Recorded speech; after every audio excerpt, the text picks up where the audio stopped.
नदियाँ हमेशा से पृथ्वी पर जीवन के लिए अहम रही हैं। वर्षों से नदियाँ मनुष्यों को रहने और विकास करने के लिए अनुकूल परिस्थितियाँ प्रदान करती आई हैं। जब भी नदियों की बात की जाती है तो उनमें हिमालय से निकलने वाली नदियों का नाम जरूर आता है।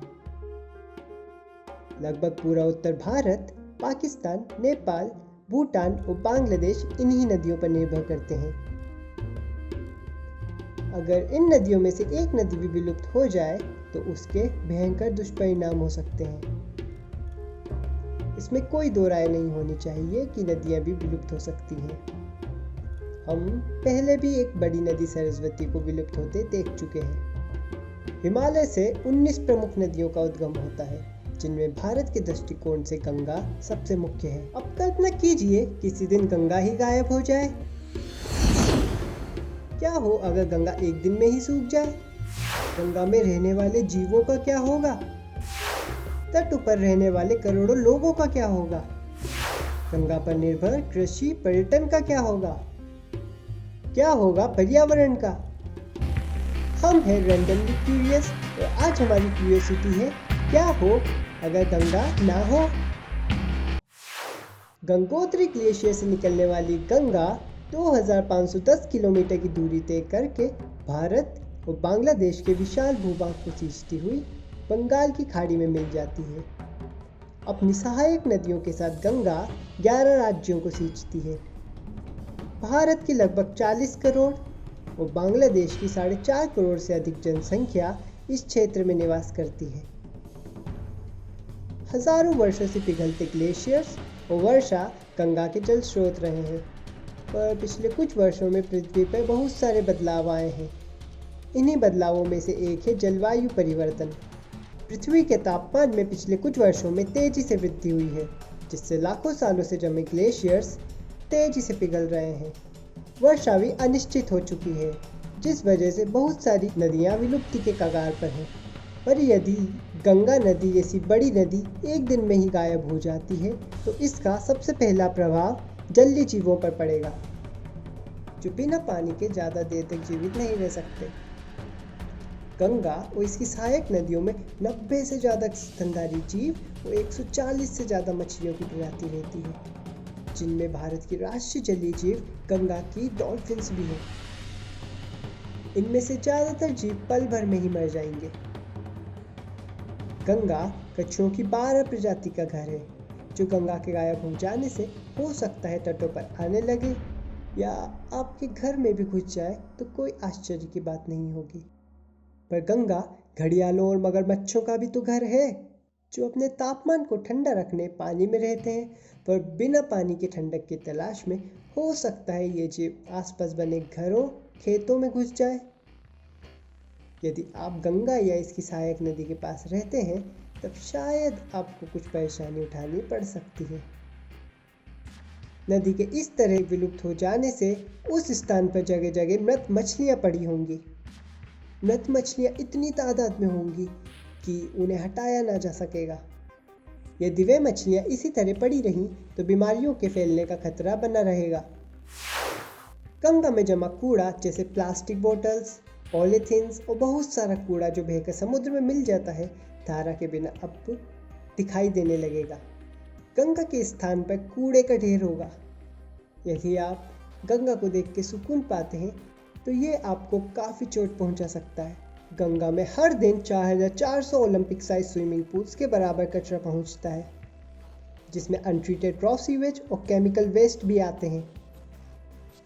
बहती गंगा के यूं अचानक विलुप्त हो जाने से ये कचरा भी जमा होना शुरू हो जाएगा, जिससे खतरनाक बीमारियों के फैलने का खतरा और बढ़ जाएगा। धीरे धीरे भूमिगत जल स्तर भी घटने लगेगा और पानी की उपलब्धता लगभग समाप्त हो जाएगी। इन कुछ राज्यों को पानी पड़ोसी राज्यों से या देशों से खरीदने की नौबत आ जाएगी। 1 लीटर पानी पेट्रोल डीजल से भी महंगे दाम में बिके तो कोई आश्चर्य की बात नहीं होगी। भूमिगत जल या ग्राउंड वाटर बिल्कुल किसी बैंक अकाउंट में रखे धन के समान होता है।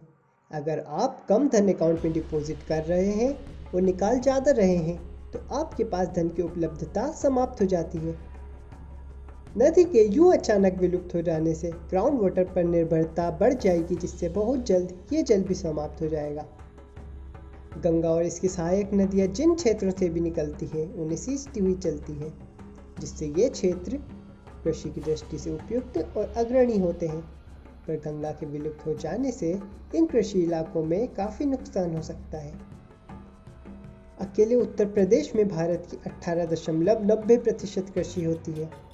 पश्चिम बंगाल, उत्तर प्रदेश, बिहार, उत्तराखंड, पूर्वोत्तर राजस्थान, मध्य प्रदेश ये सारे ही कृषि क्षेत्र में अग्रणी रहे हैं। गंगा के विलुप्त हो जाने से इन क्षेत्रों में भारी तबाही होनी निश्चित है। अब अगर मान लेते हैं कि जलवायु परिवर्तन का असर मानसून सिस्टम पर भी पड़ता है, जिससे कुछ वर्ष वर्षा भी ना हो, तो ऐसी स्थिति में भारत, जो कि मानसून पर निर्भर देश है, वहाँ इतिहास का अब तक का सबसे बड़ा अकाल पड़ने की नौबत आ सकती। इन क्षेत्रों में कृषि लोगों का प्रमुख आय स्रोत और प्रमुख रोजगार है। गंगा विलुप्ति और कृषि के ठप हो जाने से आय के साधन लगभग समाप्त हो जाएंगे, जिससे महंगाई चरम पर पहुंच जाएगी। अगर आज के दौर में आप ये हालत देखना चाहते हैं तो अफ्रीका के सूडान देश में आप भ्रमण करने जा सकते हैं। हिमालयन नदियाँ हजारों सालों से हिमालय को काटकर हिमालय की मिट्टी मैदानों तक पहुंचा रही है, जिससे ही तो ये मैदान इतने उपजाऊ हैं। अब इसके अभाव में मैदानी ज़मीन धीरे धीरे अपना उपजाऊपन खो देगी। पर ये गंगा की विलुप्ति के बाद कुछ 100-200 साल तो नहीं होगा।